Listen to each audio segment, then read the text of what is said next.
Né, a gente vinha falando aí na aula passada, né, sobre equilíbrio químico e hoje vamos continuando aí neste tópico, né? Olha só, turminha, quando a gente tem uma equação química que ela representa um equilíbrio, o que a gente pode escrever? A gente pode escrever uma expressão da constante de equilíbrio, não é isso? Por que eu sei que essa reação química aqui ela está em equilíbrio? Porque a gente tem uma setinha dupla que representa o quê? Uma reação reversível que acontece nos dois sentidos. E equilíbrios químicos, eles vão acontecer em reações que são reversíveis, certo? Dito isso, como que a gente escreve a expressão da constante de equilíbrio para um equilíbrio deste jeito, né? De maneira geral, dizemos que a constante de equilíbrio em termos de concentrações Kc, ela é a concentração de produtos elevados aos coeficientes estequiométricos dividido, né, pela concentração dos reagentes elevados aos seus coeficientes estequiométricos. Professor, o que são coeficientes estequiométricos?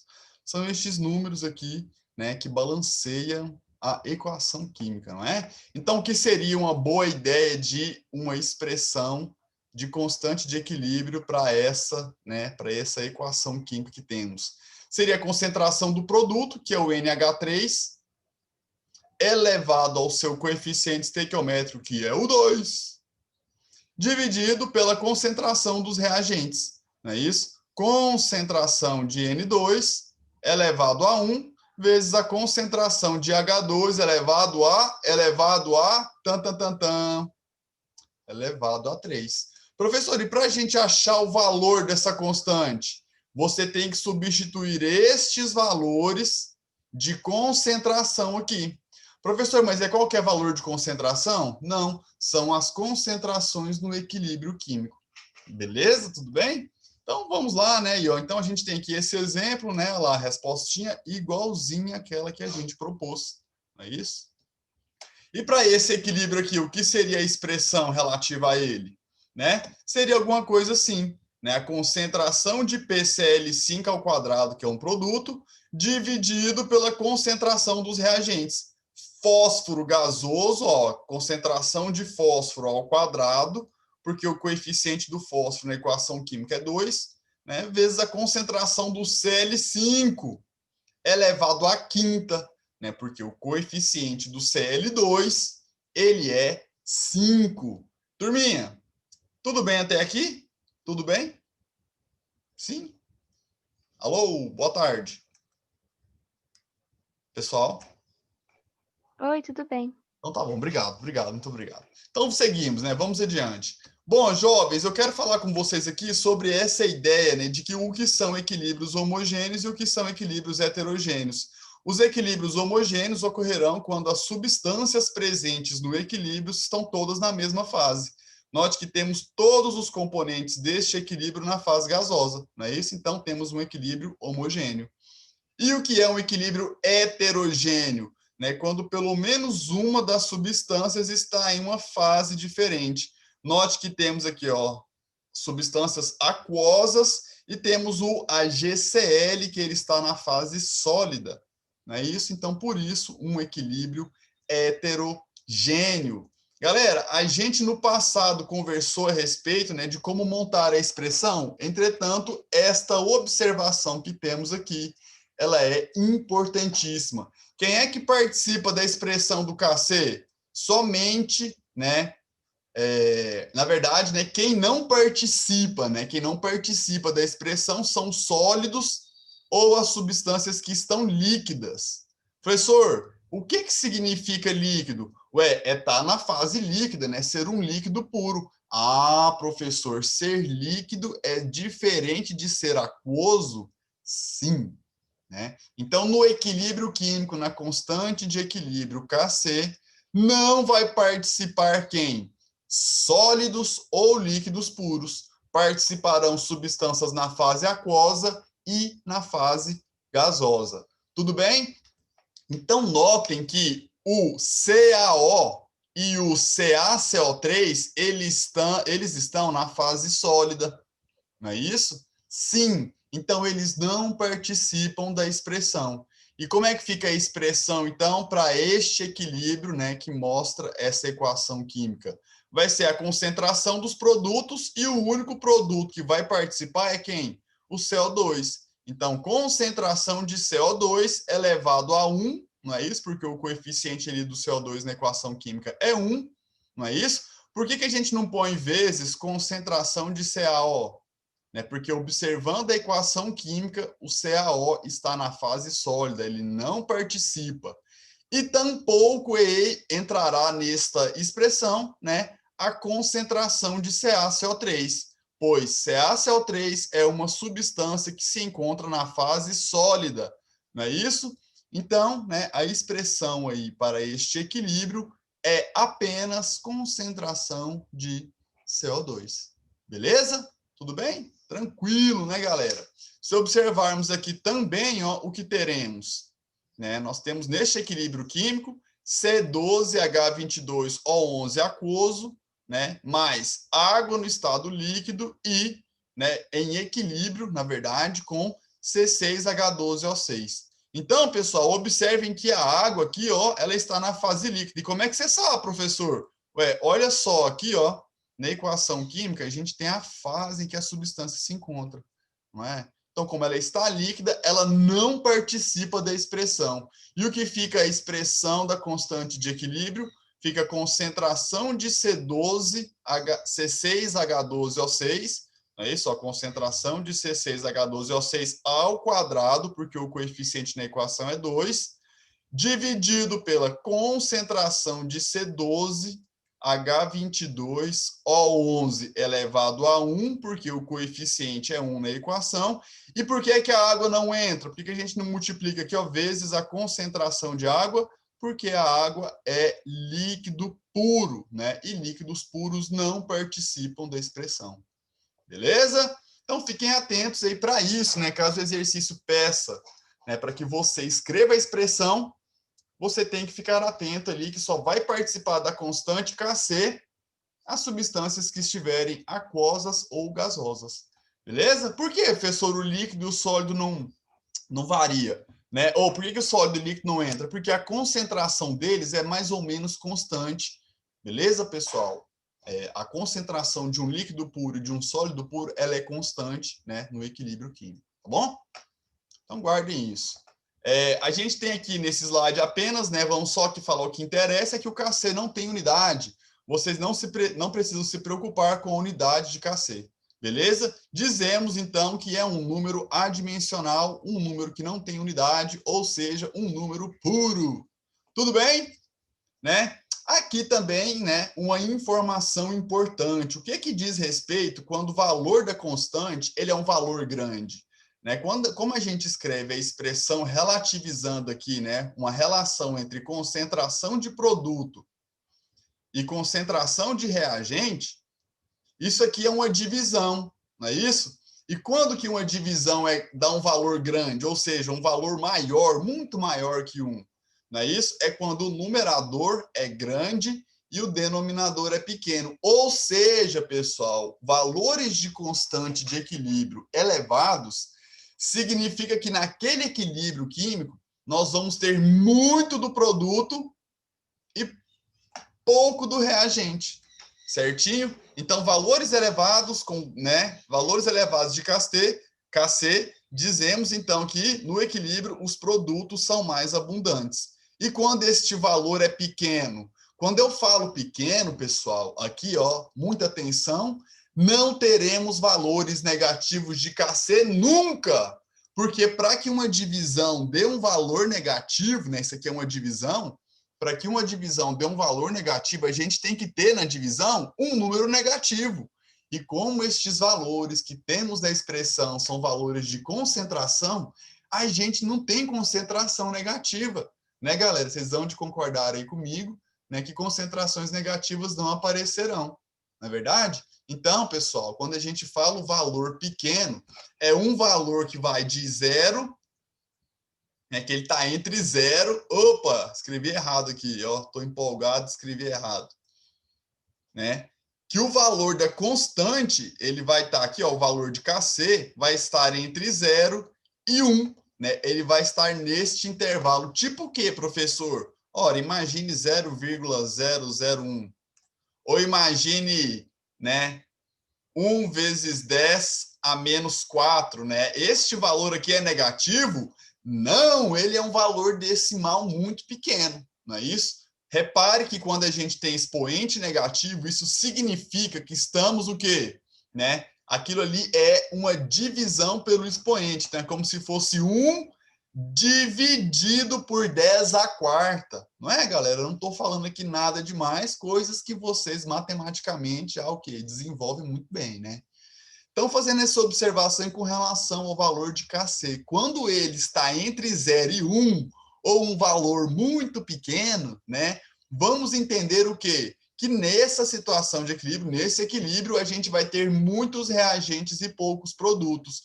Como a constante é uma divisão, para o resultado, para o valor da divisão ser um valor entre 0 e 1, a gente conclui que a quantidade de produtos ela vai ter que ser menor do que a quantidade de reagentes.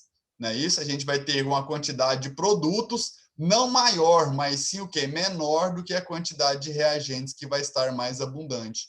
Isso no caso de valores de constantes entre 0 e 1. Vocês entenderam isso aqui, jovens? Conta para mim aqui, como é que tá?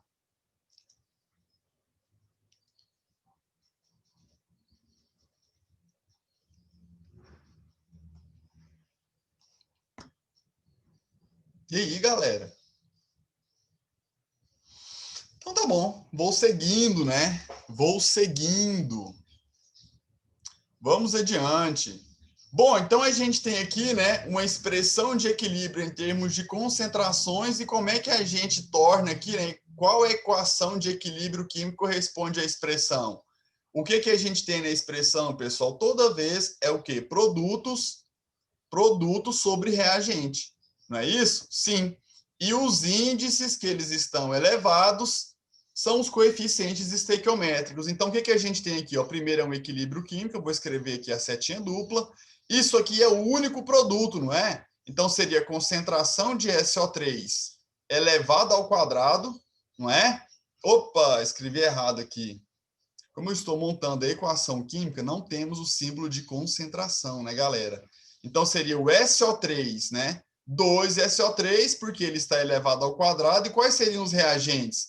Seriam SO2 e O2. O SO2 ele tem um coeficiente 2, porque ele está elevado ao quadrado.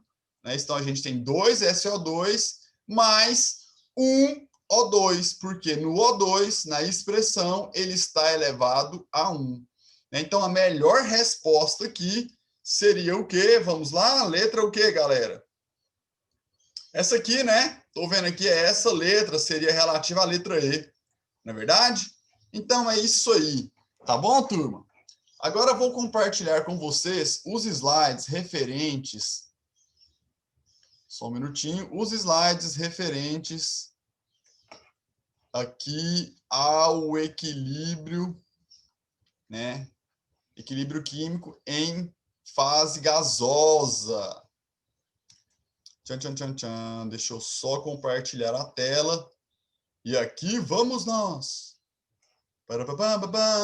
Vamos lá, galera. Agora aqui, turma, o que que a gente tem, né? Imagine, pessoal, que tenhamos, né, uma equação química hipotética, não é isso? Em que todos os elementos participantes aqui, né, que todos os elementos, não, mas todas as substâncias participantes estão nas fases o quê? Estão nas fases, não, né, mas estão na fase gasosa, não é verdade? É, aqui, ó, todo mundo está na fase gasosa, a substância A, substância B, a substância C e a substância D. A e B são reagentes, C e D são produtos. Notem que temos aqui, pessoal, nesta equação química, os coeficientes estequiométricos A para a substância Azão, Bzinho para a substância Bzão, Czinho para Czão e Dzinho para Dzão. Beleza? Como que a gente escreve a expressão Kp? A expressão de Kp, né, a constante de equilíbrio em termos das pressões parciais ou em função das pressões parciais, ela vai levar em consideração a pressão parcial de cada componente, não é isso? Ou seja, né, vai ser aqui, ó, de maneira geral, podemos simplificar como a pressão parcial dos produtos elevados aos seus coeficientes dividido pela pressão parcial dos reagentes elevados aos seus coeficientes estequiométricos, certo? Galera, quem é que vai participar da expressão do Kp? Uai, professor, se a gente está falando de pressão parcial, somente as substâncias que estiverem na fase gasosa. Exatamente. Né? Se eventualmente tivermos um componente no equilíbrio químico que for sólido, né? E aí nos é solicitado para que escrevamos a expressão da constante de equilíbrio em termos de pressões, né? Sólidos e líquidos, tampouco substâncias aquosas não irão participar da expressão. Beleza, galera? Antes eu falei que na expressão de Kc, sólidos e líquidos não entram. E aqui, pessoal, na expressão de Kp, somente substâncias gasosas vão fazer parte, né, dessa expressão. Tá bom? Então, igual eu disse aqui anteriormente, né, o que seria a expressão de Kp? Né? Deixa eu tirar aqui um pouco de informação.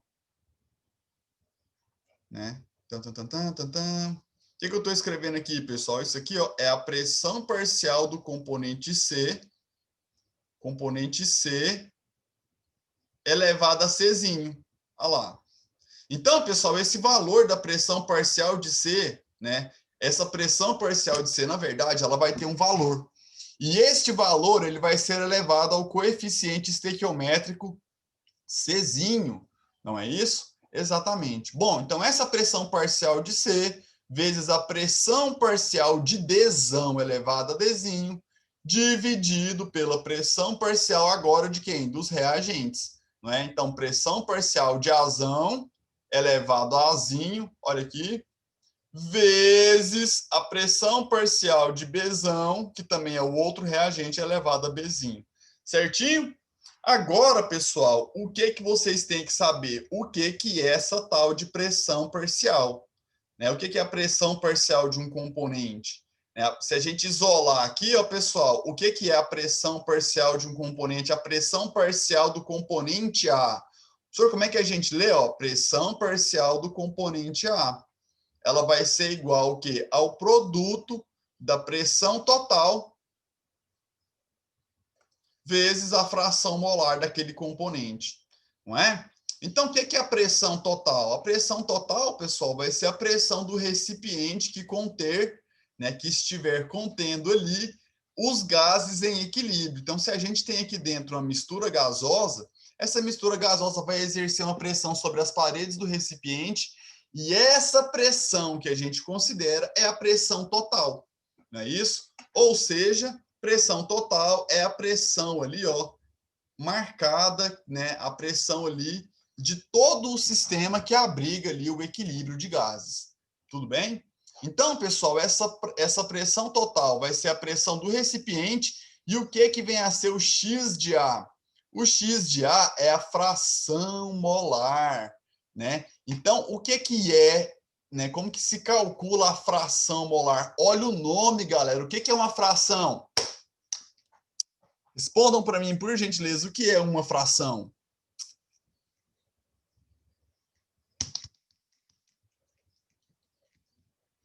O que é uma fração, galera?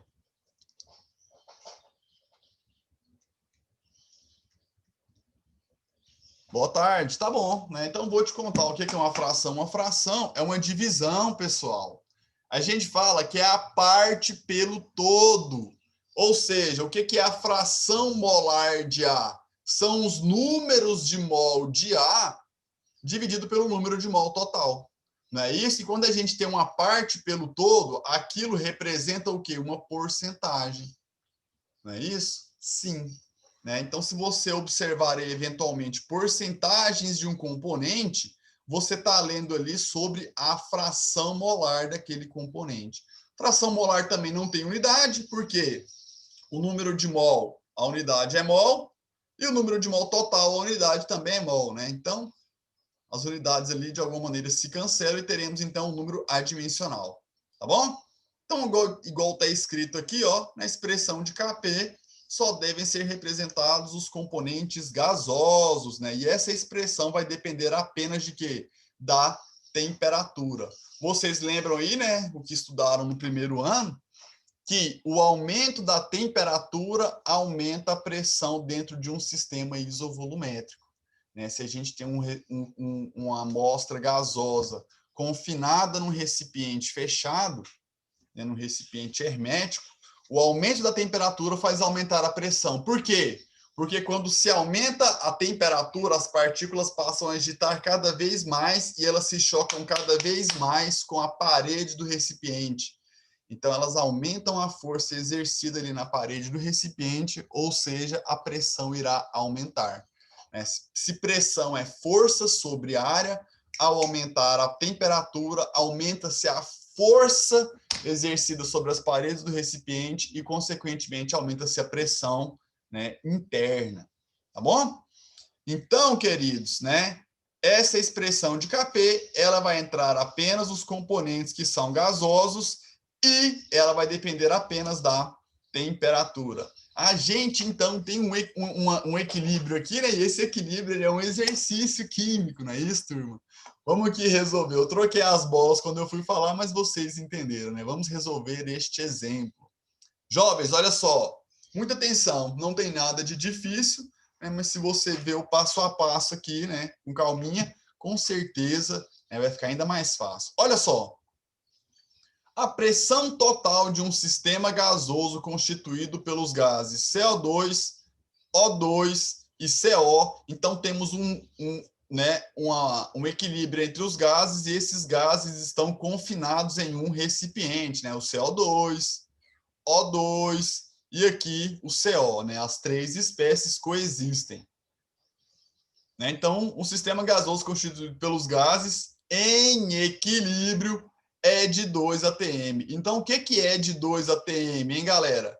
Né? É a pressão total. Então, eu vou falar que PT, aqui, ó, a pressão total é de quanto? 2 atm.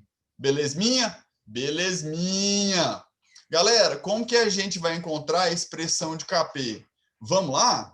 Turma, primeira coisa que a gente tem que fazer é escrever a expressão. O que é a expressão do Kp? É a pressão parcial de O2. Então, eu escrevo assim, ó, pressão parcial dos produtos, pressão parcial de O2, elevado ao coeficiente estequiométrico dele na equação, que é 1. Já está aí, né? Quando não coloca nada é porque é 1. Vezes a pressão parcial do monóxido de carbono, que é o outro produto. Né? Então, são produtos sobre reagentes, pressão parcial de O2 elevado a 1, vezes a pressão parcial de CO, monóxido de carbono, elevado a 2. Professor, mas por que está elevado a 2? Horas, porque o coeficiente estequiométrico do monóxido de carbono é 2 na equação química balanceada, não é? Sim. E agora? Bom, agora a gente divide pela pressão parcial, né, do reagente, que é o CO2. Pressão parcial de CO2, isso é elevado a quanto? Elevado ao quadrado, porque o coeficiente do CO é 2. Agora a pergunta que não quer calar. A gente já chegou na resposta? Não. Por quê? Porque ele pede para calcular o valor da constante. Então, ele quer o resultado dessa expressão. Queridos, para que a gente encontre o valor desse resultado, dessa expressão, a gente tem que substituir aqui, ó, os valores de cada uma dessas pressões parciais. Não é isso? E o que é a pressão parcial de um componente A, por exemplo? É a pressão total vezes a fração molar daquele componente. Então, a pressão parcial, por exemplo, de O2, a pressão parcial de O2 ela vai ser igual à pressão total, que é 2 atm, vezes a fração molar de O2. Você sabe a fração molar de O2, cara? Você sabe, ó, a fração molar de O2 é 20%, não é isso? Então, o X de O2, a fração molar de O2 é 20%. E o que significa 20%? 20 por 100. 20 por 100 é a mesma coisa que 0,2. Então, a gente pega a pressão total e multiplica pela fração molar de O2, que é 20% ou 0,2. Professor, eu estou vendo aí que na fórmula o senhor não colocou em porcentagem porque não pode. Não, na fórmula a gente não coloca o número em porcentagem, tá bom? Bom, agora a gente faz a continha. 2 vezes 0,2 vai dar 0,4 atm. Então, a gente achou aqui a pressão parcial de O2.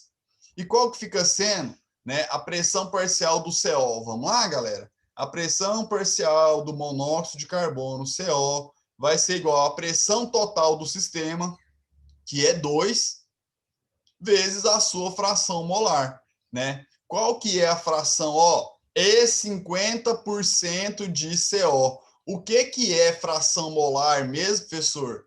É o número de mol de CO dividido pelo número de mol total. Nesse caso, a gente nem precisou fazer conta, ele já nos deu o valor da porcentagem.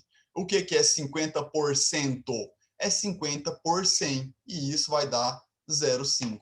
Ou seja, pressão parcial de CO2 é pressão total vezes 0,5, que é a sua fração molar. Ou seja, a pressão parcial do CO é igual a 1 atm. E por fim, né, a pressão parcial aqui, ó, do CO2, que vai ser igual à pressão total, que é 2, não é isso? É a mesma pressão total para todos os componentes, vezes a sua fração molar, que lendo o texto a gente extrai que vale, né, 30%. 30% é a mesma coisa que 0,3. Então, 2 vezes 0,3, nós temos aqui o valor de 0,6 atm. Então, como é que fica a continha aqui, hein, galera? Fica assim, ó, Kp igual pressão parcial de O2. A pressão parcial de O2, cadê? Aqui, ó, é essa primeirinha que a gente achou. Então, a gente vai substituir. Está elevado a quanto? Aqui está um asterisco, mas na verdade era 1, né, galera? Então, vai ser este valor 0,4 elevado a 1. Beleza? Vezes pressão parcial do CO. Pressão parcial do CO é 1. Então, fica 1 elevado a 2. Não é isso? Ó, alguém me chamou aqui. Beleza. Olha só, o que acontece, galera? Já que substituímos aqui, ó, pressão parcial de O2, que é 0,4, que a gente calculou, a pressão parcial do CO, que é 1, né? A gente substituiu e elevou ao quadrado. Agora a gente tem que dividir pela pressão parcial aqui, ó, do CO2. Né? A pressão parcial do CO2 a gente conhece também, pois calculamos, ela vale 0,6 e vai ser 0,6 ao quadrado. Certinho? Então, o que você tem que fazer agora? Você resolve essa conta. Ó. O que vai dar aqui em cima? Aqui em cima vai dar 0,4. 0,4 elevado a 1 é 0,4 vezes 1 ao quadrado, que é 1. 0,4 vezes 1, 0,4. Beleza?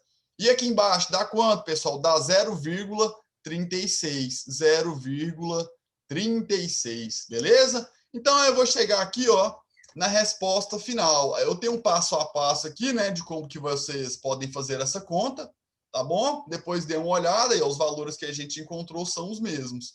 E depois de feita a substituição na expressão, né, a gente vai ter o quê? Estes valores aqui que vão resultar enquanto 1,1. Não é isso? Ó, que vai dar os mesmos 0,4 sobre 0,36. Não é isso? Exatamente. Tá bom? Ou seja, o valor dessa constante de pressão em termos de pressões parciais, né, o valor de Kp, ele é igual a 1,1. Beleza, galera? E é isso. Agora eu quero mostrar para vocês aqui uma relação entre o Kc e o Kp. Beleza? Vamos considerar, pessoal, essa mesma equação aqui anterior, né, em que todos os componentes estão o quê? Nas fases gasosas, né? Quando a gente tem todos os componentes na fase gasosa, ou a gente escolhe escrever o Kc em termos das concentrações, a concentração de C vezes concentração de D, elevado a Czinho e Dzinho, respectivamente, vezes concentrações de Azão e Bzão, elevado, respectivamente, a Azinho e Bzinho. Né? Isso aí é a expressão da constante de equilíbrio em termos de concentração. E em termos de pressões parciais, pessoal, a gente pode escrever essa expressão aqui. E como que uma constante se relaciona à outra? Né? Elas se relacionam, podemos dizer aqui, ó, nessas duas fórmulas que, na verdade, elas são a mesma coisa. Professor, se eu substituir nessa da esquerda ou nessa da direita os valores aí, vai dar a mesma resposta? Absolutamente sim. Tá bom? Então, galera, o que a gente tem aqui na expressão do lado esquerdo? Ó, KC igual a KP vezes RT elevado a ΔN. O que é o R? O R é a constante universal dos gases. O que é o T? É a temperatura do sistema em Kelvin. E o que é o ΔN? Né? O que é o ΔN? Está escrito aqui, ó. É o número de mol de gás de produtos menos o número de mol de gás de reagente. Beleza? Então, substituindo aqui nessa expressão, né? Você consegue sim relacionar KC e KP. Tá bom? E o que está escrito aqui, ó, galera? Quando esse valor do ΔN, tá vendo o ΔN aqui, ó? Quando esse valor é zero, o que acontece, pessoal? Qualquer coisa elevada a zero não dá zero, dá 1, não é? Então, o KC acaba sendo igual ao KP. Por quê? Porque este termo vai ser igual a 1 e qualquer coisa vezes 1 é aquilo lá que está multiplicando 1, né? Então, só essa observação mesmo, que em condições em que o ΔN é zero, ou seja, o número de mol de gás de produto é igual ao número de mol de gás de reagente, a gente diz que KC é igual a KP. Observando esse exemplo aqui, ó, pessoal, olha só esse equilíbrio aqui, né? A gente tem o coeficiente 1 aqui, 1 aqui e 2 no HI. Quanto que dá o ΔN? Quanto que dá o ΔN? Ué, número de mol de gás de produto. Então, no produto eu só tenho esse gás aqui, ó, 2 mol. Menos o número de mol de gás dos reagentes. Eu tenho 1 mol aqui no H2 e tenho 1 mol aqui no I2. Me desculpem. Ou seja, 2 mol também. Então, 2 menos 2 dá 0. Substituindo na expressão que relaciona as constantes, o que a gente tem? A gente tem que o ΔN aqui, ó, 2 menos 2 é 0, né? E este termo RT elevado a 0 vai dar 1. KP vezes 1, o próprio KP. Então, em condições de ΔN igual a 0, teremos aí que KC será igual ao KP. Tá bom? Então agora, queridos, vamos conversar a respeito aqui, né, dos equilíbrios iônicos. Deixe-me abrir o arquivo e daremos sequência. Agora eu pergunto para vocês o seguinte, né? Galera, quando que a gente vai ter um equilíbrio iônico? Ora, professor, é muito fácil de responder. O próprio nome já diz. Teremos equilíbrios iônicos quando estivermos ali falando de íons em solução. É exatamente essa a ideia. Se a gente tiver íons em solução, o equilíbrio é iônico. Se vocês prestarem, né, atenção no que a gente falou aqui no passado, os equilíbrios que conversamos a respeito, eles não formam, né? Eles não originam íons, são equilíbrios moleculares. A gente não tem íons presentes. Agora sim vamos falar o quê? Dos equilíbrios iônicos. Jovens do meu Brasil, né? Imaginem que tenhamos aí uma problemática seríssima, que é o aquecimento global. E qual que é a relação, né, entre esse aquecimento global, olha isso, qual é a relação desse aquecimento global e a morte dos corais, hein? Qual é a relação? A relação é exatamente essa. Existe um equilíbrio entre o gás carbônico da atmosfera e a água dos oceanos, não é isso? Quando essa concentração de gás carbônico aumenta muito, o equilíbrio desloca no sentido direto para consumir essa quantidade que está em excesso. E o que acontece com a água? Ela forma um meio ácido. Então, o aumento da concentração de CO2 faz com que a acidez, né, do meio seja ainda maior, não é isso? Que o meio fique ainda mais ácido. E o que acontece, pessoal, quando a acidez do meio está muito elevada, né? Acontece que os corais, eles são formados por carbonato de cálcio. E o carbonato de cálcio em meio ácido, pessoal, ele desmineraliza, não é isso? Então, a gente tem aí, né, uma prova de como o aquecimento global ele vem sendo prejudicial aí para os corais. Tudo bem? Então, tá bom. Professor, este equilíbrio que o senhor está mostrando, né? Nós temos íons no meio, exatamente. Por isso são equilíbrios chamados equilíbrios iônicos, né? Aqui a gente tem o íon hidrogenocarbonato, o íon H+, o íon cálcio 2+, e o íon, né, mais uma vez, hidrogenocarbonato. Não é isso? Então, vamos lá, né? Galera, agora entre as substâncias, né, que vão aí promover um equilíbrio iônico, a gente não pode deixar de falar aqui dos ácidos. Por quê? Porque se vocês lembrarem com muito carinho do conceito de acidez que o Arrhenius dá para os ácidos, né, o conceito de acidez é que ácido é toda substância que em meio aquoso libera íons H+. Sim, né? Os ácidos, pessoal, eles vão sim formar equilíbrios químicos, não é? E esse equilíbrio vai ser um equilíbrio iônico, porque nele haverá, né, ou haverão, né, neste equilíbrio, nós teremos íons presentes, beleza? Então, se a gente tem um equilíbrio químico, pessoal, a gente pode escrever uma expressão de equilíbrio. O que seria uma expressão de equilíbrio para este equilíbrio?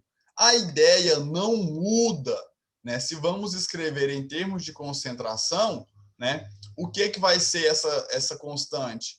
Concentração de produtos dividido pela concentração dos reagentes elevados aos seus respectivos coeficientes estequiométricos. Verdade. Agora, quem são os produtos aqui, ó, pessoal? São os íons que são formados. E os reagentes?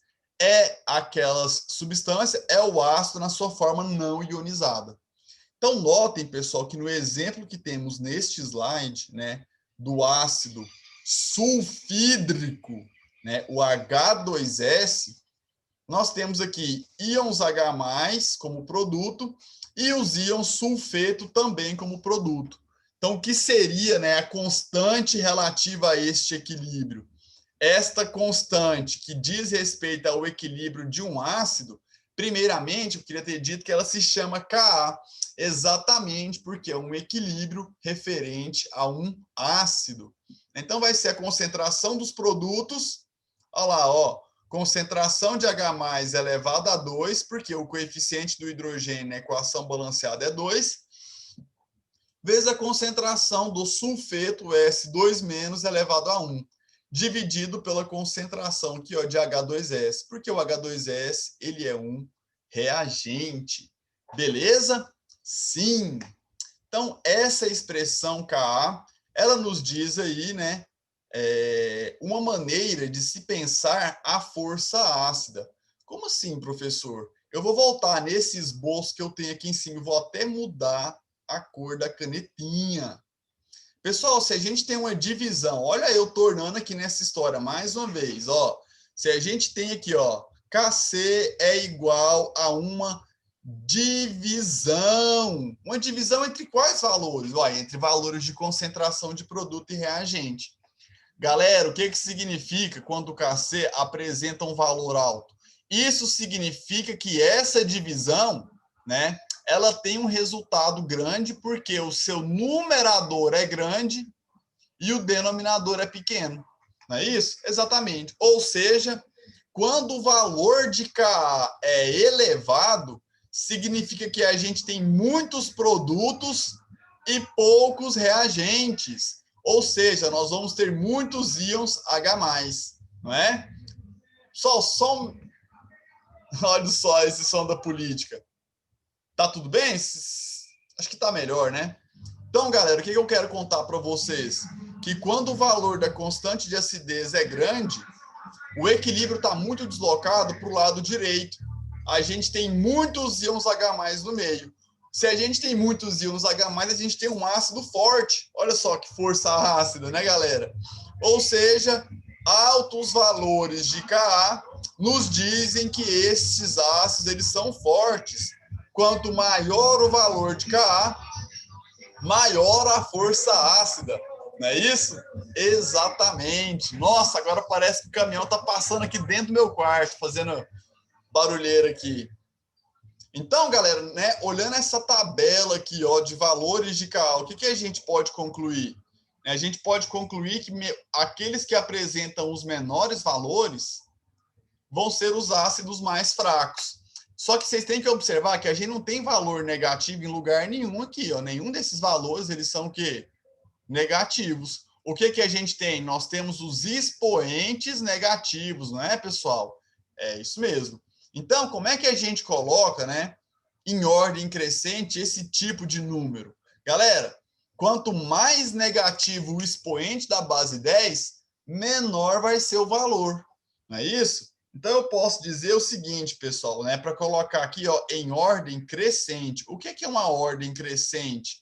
É aquilo que cresce do menor para o maior, do mais forte, do mais fraco para o mais forte. Não é isso? Então, galera... Oi? Nada? Ah, então tá bom. Então, o que a gente tem aqui? A gente tem que o menor de todos esses valores aqui, ó, é de qual dos ácidos? 1, 2, 3, 4 ou 5. Né? Observando os expoentes, a gente notoriamente percebe que este valor aqui, ó, 10 a menos 10, é o menor de todos. Né? 10 a menos 10 vai ser o menor valor. Então, a gente tem que o ácido 4 ele é o mais fraco de todos. Depois, o mais fraco é quem? Ó, quem tem o próximo valor menor. Aí fica sendo esse 10 a menos 8, né, galera? Sim. Então, aí o próximo é o quê? É o ácido 3. Depois, pessoal, o próximo menor valor. Agora a gente tem quem? 10 a menos 5, né? Então, o ácido 2. Depois, o ácido 5, que tem expoente 10 a menos 4.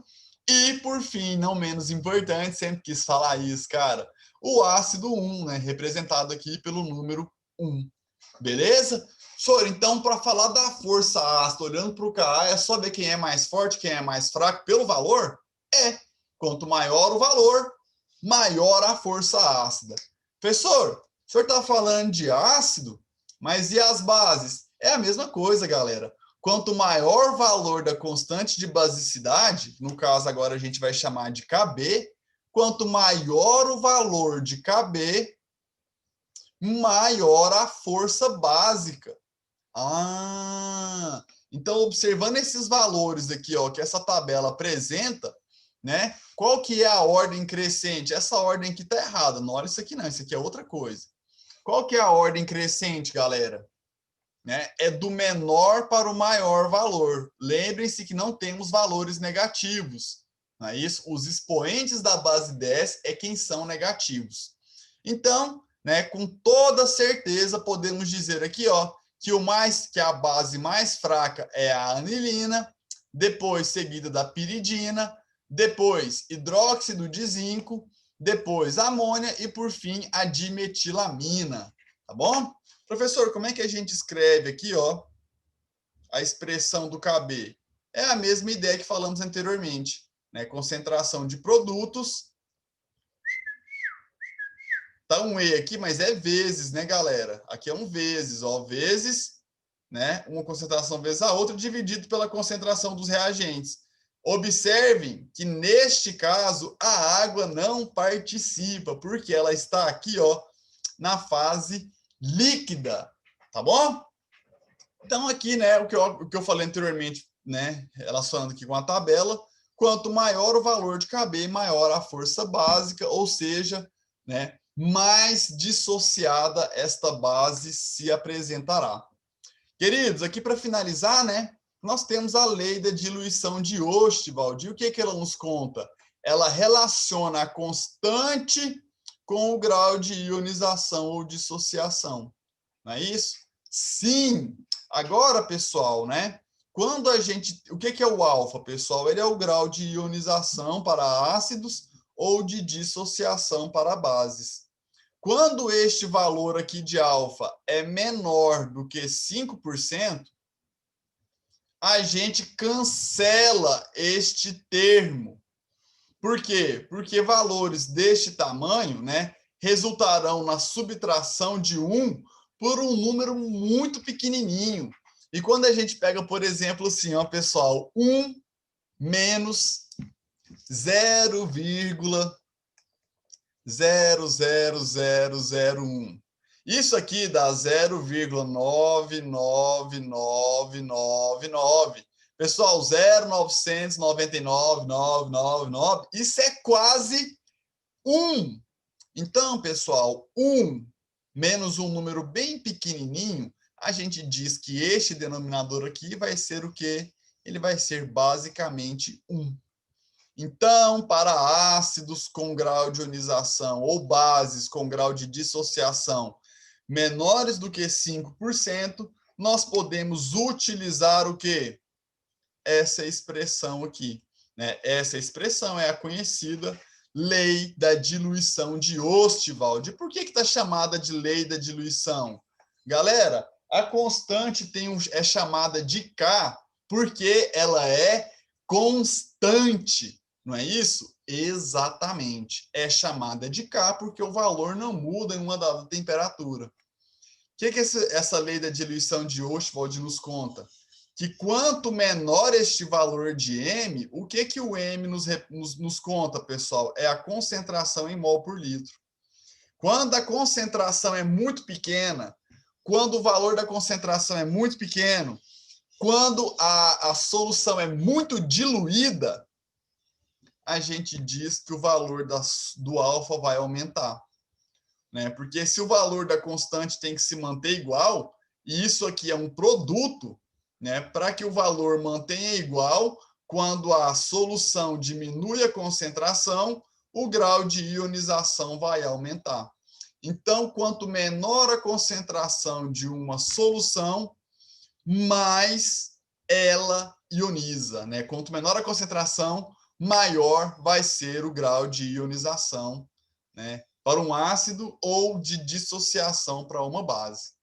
Beleza? Galerinha, a gente encerra a nossa aula por aqui, tá bom?